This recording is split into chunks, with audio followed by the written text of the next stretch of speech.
All right, let's talk radar. You ever wonder how ships see in total darkness? Or how air traffic controllers can track a dozen planes right through a storm? Well, that's all thanks to radar. And if you've got an exam coming up, or you're just trying to get your head around this incredible tech, you have come to the right place. We're going to break it all down for you, nice and simple. So, here's our game plan for today. We'll start with what radar actually is. Then, we'll get into its coordinate system. After that, we'll look at how the systems work, what can affect their performance, and a few key types of radar. We'll wrap it all up with a quick recap and a practice quiz to make sure everything sticks. Sound good? Let's get started. Okay, first up, what is radar? Let's look at the big picture. So, the name itself is a huge clue. Radar is actually an acronym for radio detection and ranging. You know, it's kind of like yelling into a canyon and listening for the echo, right? You time how long it takes for the sound to come back, and you can figure out how far away that canyon wall is. Radar does the exact same thing, but instead of sound, it uses radio waves, and that is its real superpower. Radio waves don't care about darkness or fog or crazy storms. They just go. Okay, so we know what radar is, but how does it tell you where something is? Well, for that, you need a coordinate system. And here they are, the big three.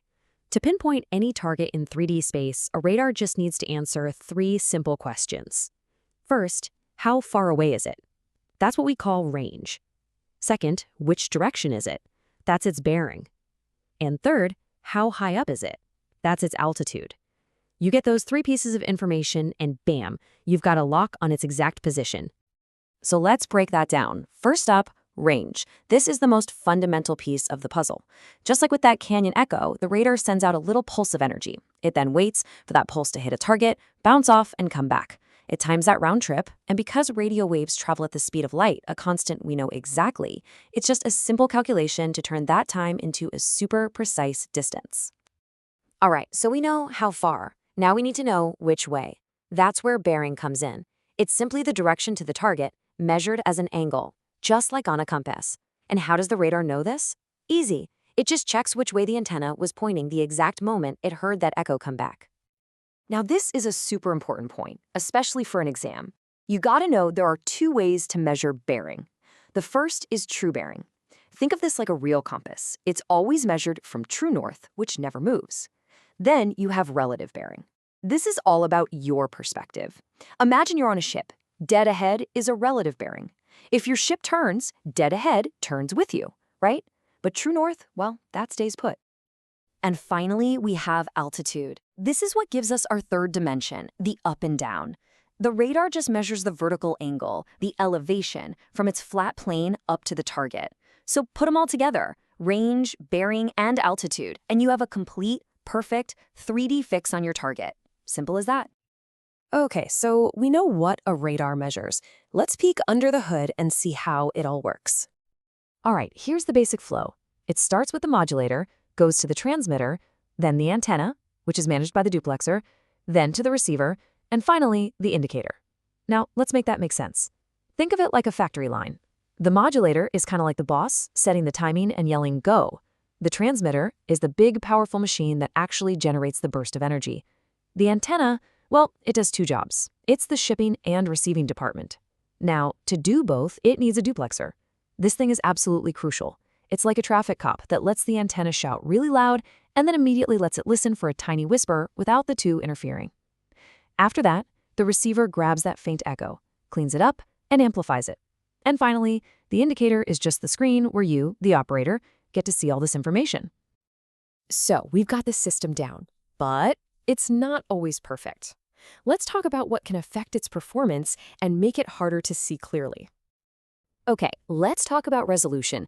This is basically the radar's eyesight, how clearly it can see. There are two types you need to know. First, range resolution. This is the radar's ability to tell if there are two targets lined up, one behind the other. The other is bearing resolution, which is its ability to separate two targets that are side by side at the same distance. Now, why does this matter? Well, if your resolution is poor in either direction, two separate planes or two separate ships are just going to look like one giant blob on your screen. Not good. And it's not just about the equipment itself. The atmosphere can play some really weird tricks on radar. A classic example is something called ducting.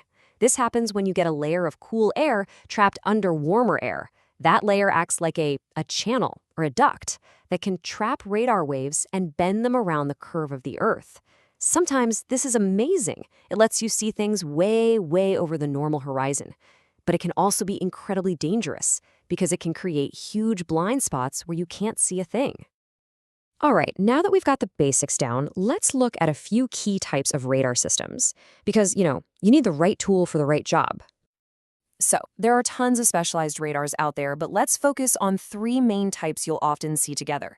First, you've got your surface search radar. Its job is to scan 360 degrees around, looking for other ships or maybe some low-flying aircraft right on the horizon. Next, there's air search radar. This one is looking up, scanning the skies for aircraft at higher altitudes and much longer ranges. And then you have a height-finding radar. Its one job is to figure out the altitude of the targets that the air search radar finds, giving you that full 3D picture. Okay, we have covered a ton of information.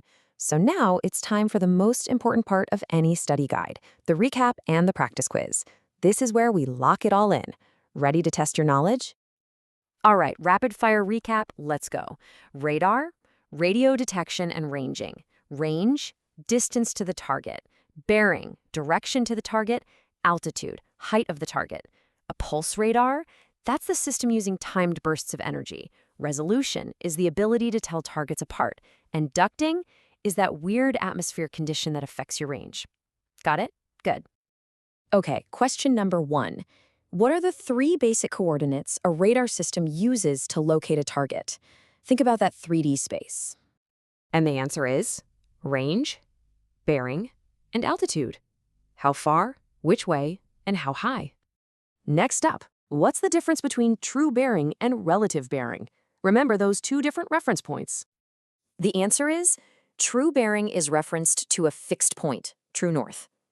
Relative bearing is referenced to your own ship's heading, which is always changing as you turn. All right, let's see if you remember this one. Which part of the radar system is responsible for switching the antenna between transmitting and receiving? Who's the traffic cop in that system? And the answer to that last one is the duplexer. It's the key component that lets the antenna do both jobs. So what's the big takeaway from all this? Well, it's that radar is an incredibly powerful tool for seeing the unseen.